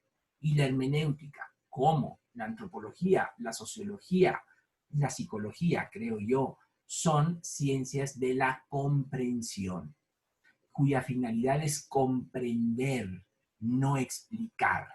Y que mientras sigamos insistiendo en tratar de que para que nos valoren, hagamos o tratemos de implementar métodos de las ciencias exactas, pues seguramente estaremos perdiendo el verdadero sentido que tienen las humanidades. Y es esta hermenéutica la que en realidad va a ser el punto en donde convergen todas las disciplinas humanísticas, porque todas ellas tienen que ver con comprender. Inclusive, por ejemplo, el derecho tiene que ver con la hermenéutica de una ley. Pues eso es lo que dice, pero ¿qué es lo que quiere decir? Entonces, todas, la psicología, la psicoterapia, pues no intentan un psicoterapeuta tratar de entender a esa persona mejor de lo que ella se entiende a sí misma, que Rogers seguramente no estaría de acuerdo con esta aseveración. Bueno, el siguiente gran exponente con el que vamos a terminar de la hermenéutica es otro filósofo alemán llamado Hans Georg Gadamer. Gadamer fue un hombre que llevó una vida muy longeva. Nace en 1900 y muere en el 2002. De hecho, todavía le tocó ver y contemplar y comentar la destrucción de las Torres Gemelas, ¿no? Que describió como el exceso o la llegada al absoluto nihilismo. El otro día estaba viendo en la televisión también un ejemplo de nihilismo, una mujer que iba en un autobús sin la mascarilla y alguien le recriminó que lo hiciera y dijo, me vale. Oye, pero es que es mi vida, tu vida me vale, la tuya, la mía me vale, y me vale la de todos los que van en el autobús y me vale la de todos. Bueno, eso desgraciadamente se llama nihilismo. Y aguas porque estamos hundidos hasta aquí de esa filosofía. Bueno, entonces, ¿qué hizo Gadamer? Gadamer dio el siguiente gran paso en la hermenéutica, porque Dicey, aunque trataba de desmarcarse de estas cuestiones positivistas, siguió pensando que se podía alcanzar una hermenéutica objetiva y universal, sobre todo a través de tener un texto que somos capaces de contextualizarlo en su época, en su tiempo, etcétera, etcétera. Entonces, sin quitar y restar la importancia y el valor que esto tiene, Gadamer viene a decirnos algo más. Mira, es verdad que ese texto, la Ilíada, la Odisea, las tragedias, lo que tú me digas, tiene un contexto, no lo vas a entender sin él, sin comprender el autor, su mundo, su finalidad, todo eso me parece maravilloso. Pero ¿sabes qué? Que tú como lector también perteneces a un mundo y nunca te vas a poder separar de él. Bueno, Gadamer fue discípulo del gran filósofo del siglo XX, que evidentemente no fue Sartre, sino Martin Heidegger, que desarrolló esta idea del Dasein, que es el ser ahí. La idea es que siempre pertenecemos a un mundo y nunca puedes no pertenecer a un mundo. Puedes estar confinado, pero perteneces a un mundo, perteneces a una tradición. Luego entonces el lector también se lleva a sí mismo en su lectura. Por eso yo hace ratito decía, bueno, la mitología griega la escogí, sí, claro, porque es la lengua franca de los mitos, pero antes dije, porque me gusta. No hay lectores neutros, no hay alguien que pueda hacer una hermenéutica totalmente objetiva. Eso no quiere decir que sea arbitraria y caprichosa, pero lo que hace Gadamer es plantear que el lector también cuenta, el lector también participa de lo que lee y lo hace desde una precomprensión o desde un prejuicio que tiene y que le viene de ser parte de una tradición. Bueno, creo que un buen ejemplo quizás podría ser esta plática. Igual tú mismo empezaste esta charla con algún prejuicio, lo digo en el sentido gadameriano del término y no en el coloquial, acerca de la mitología. Bueno, no te hubieras conectado si no tuvieras incluso ese prejuicio. Si alguna idea tenías, yo voy a una librería, tomo un libro, el que sea, por el título, por el color, por la librería en la que estoy, yo ya tengo una precomprensión de algo, ¿vale? Entonces, esa precomprensión viene de una tradición. Yo ya tengo una idea de qué es la mitología. Después me acerco a ella y me doy cuenta que probablemente era lo que pensaba o probablemente no, y en la medida en la que eso ocurra, pues se ha dado un incremento en la comprensión en relación al punto de partida. Bueno, es un pecado tratar de explicar a Gadamer en 3 minutos, pero pues no tenemos más tiempo para ello y en algún momento nos dedicamos a esto que es verdaderamente interesantísimo. Porque este Gadamer va a plantear que la hermenéutica no es algo que solamente hacemos con estos grandes libros y demás, sin que eso deje de ser importante, sino que en cierto momento, en cierto modo, vivir es interpretar, e interpretar es leer. Y lo que le fascinó a Gadamer fue esa pregunta de ¿qué es realmente leer? ¿Qué es lo que ocurre cuando nosotros leemos? Pero no en el sentido literal del término, sino en el sentido amplio. Y una de las grandes ideas de Gadamer es que él piensa que el lenguaje, el ser humano es una criatura eminentemente lingüística, que se relaciona con el mundo siempre a través del lenguaje. Siempre estamos inmersos en el lenguaje. Ese mundo es el lenguaje. Pero Gadamer, que fue un gran amante de los diálogos de Platón, y entre otras cosas porque era un creyente del diálogo. O sea, lo que le fascinaba a él, y creo que nos resulta fascinante a todos, es ver en cualquier diálogo de Platón cómo empiezan a platicar y cada vez a través de la plática van surgiendo mejores ideas que no hubieran surgido sin ese diálogo. Por eso dijo una frase que me parece importantísima. La verdad está en el diálogo. La verdad no está en la cabeza de nadie, ni en una autoridad, etc. La verdad está en el diálogo.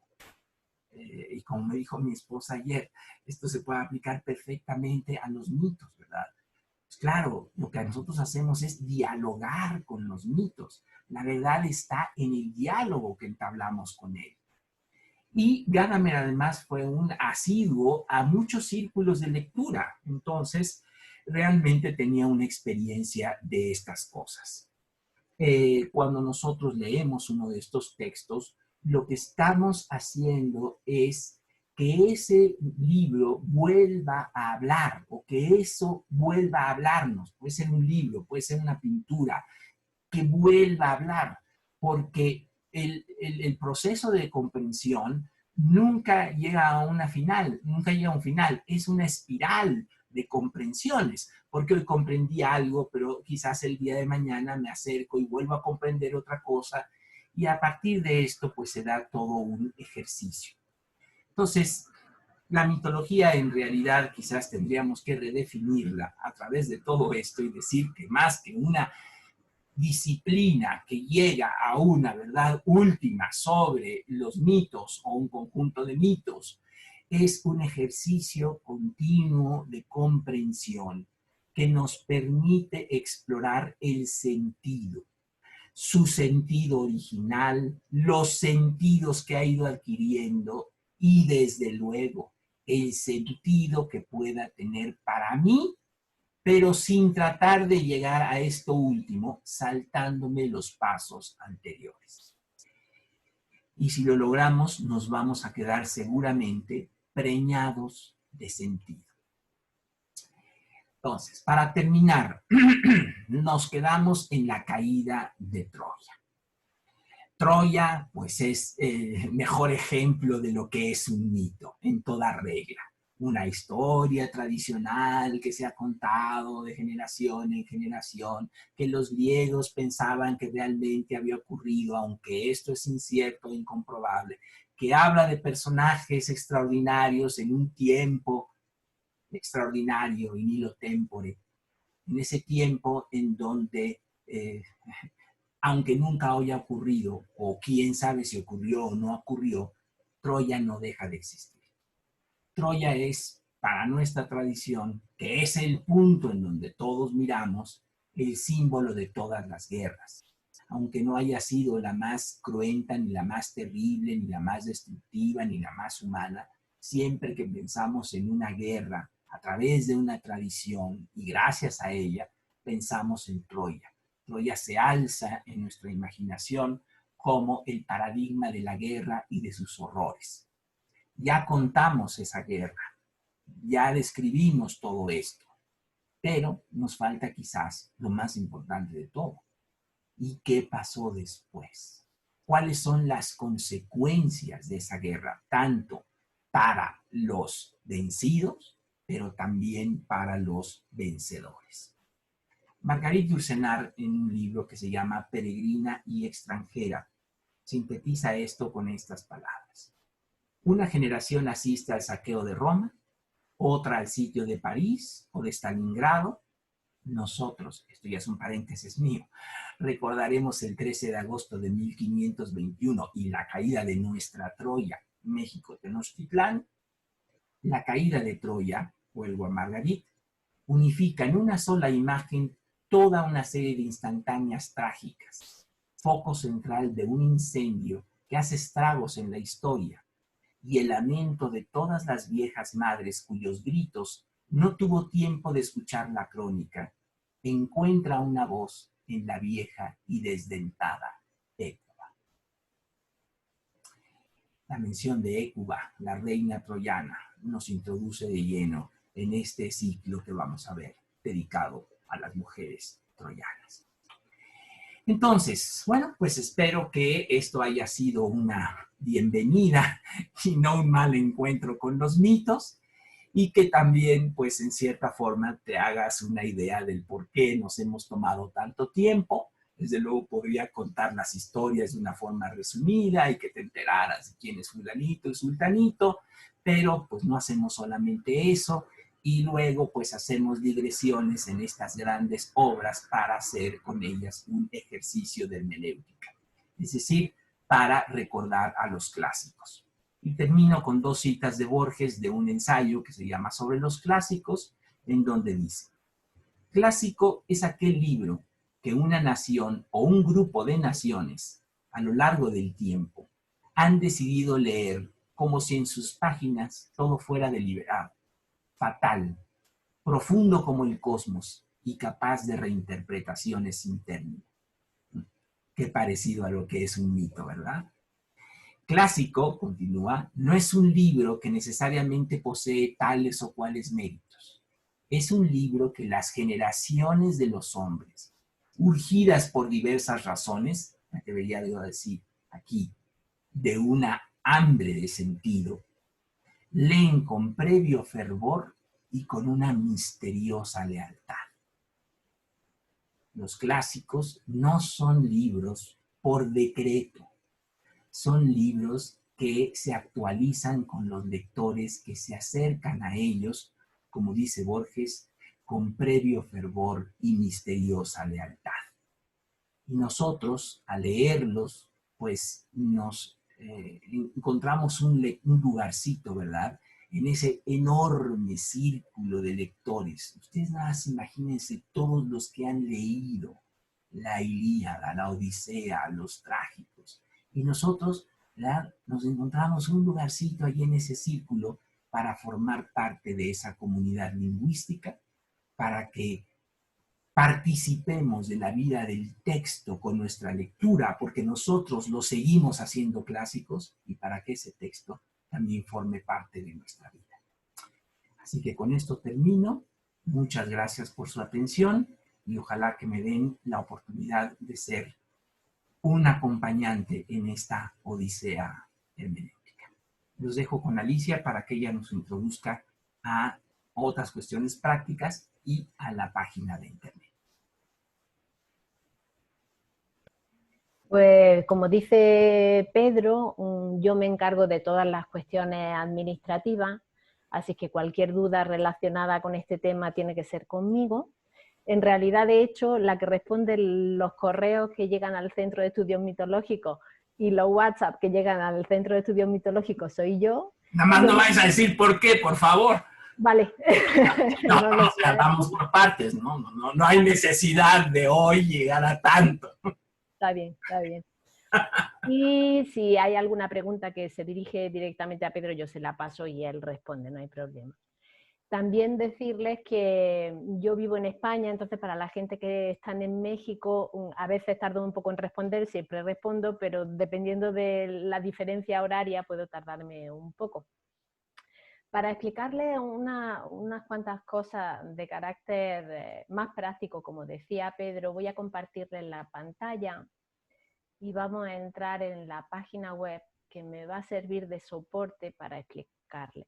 Nuestra página web es estudiosmitológicos.com, probablemente algunos de ustedes ya la han visto. Y luego quería comentarles que además de las clases semanales que imparte Pedro, Contamos con 3 proyectos que son de carácter gratuito y a los que pueden acceder en cualquier momento. Esos 3 proyectos son estos 3 que pueden ver aquí. Un café mitológico, que es un podcast, un audio de aproximadamente unos 15 minutos, en el que Pedro y yo mantenemos una conversación sobre un tema que nos parece de interés y al que intentamos darle, o al que intenta Pedro darle un enfoque mitológico, ¿no? Si acceden aquí verán los cafés mitológicos sobre los temas que hemos publicado y ahí pueden consultarlo. Otro proyecto que tenemos es el café mitológico, sale los jueves, se publica los jueves. Otro proyecto que tenemos son los extractos de las clases, son como vídeos cortitos de 5 a 10 minutos, no más de eso, en el que captamos un pedacito de la clase de esa semana y lo publicamos también, ¿no? Aquí pueden acceder a los 3 que tenemos ahora mismo publicados y pueden verlo. Y por último, tenemos un proyecto al que hemos llamado Alicia en el País de los Mitos.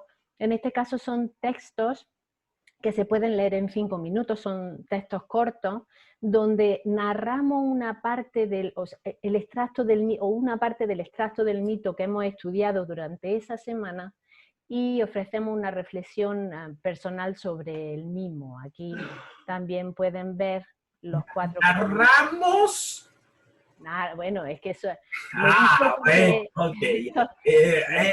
Ok, es una síntesis personal y una reflexión personal que también invita a que ustedes hagan esas reflexiones personales y esos diálogos en los mitos. Los hace Alicia. Por eso se llama Alicia en el País de los Mitos. Esos textos los escribo yo, ciertamente. Para poder recibir, pueden acceder a la página siempre que quieran para poder consultar cuáles son nuestras novedades de estos 3 proyectos, o pueden suscribirse a ellos, ¿no? Pueden elegir suscribirse a uno o a 2, o si quieren recibir la información de los 3 proyectos, les dije que el café mitológico se publica los jueves, los extractos de las clases se publican los sábados y Alicia en el País de los Mitos los lunes, siempre que estemos en clase, ¿no? O sea, estas 3 publicaciones van a ser en el periodo docente. Si quieren recibir las 3, con darle a todas las entradas del blog van a recibir la información. En el blog verán que están todas las entradas de todos los 3 proyectos que he mencionado anteriormente, todo lo que hemos ido publicando de cualquiera de los 3 proyectos anteriormente mencionados. Aquí pueden ver información sobre nosotros, qué pretendemos, aquí se accede directamente a los proyectos, en el contacto pues cualquiera de las redes sociales en las que estamos. Esta parte de alumnado de momento está cancelada, no la estamos utilizando y pues yo creo que por mi parte no hay ya mucho más que explicarles.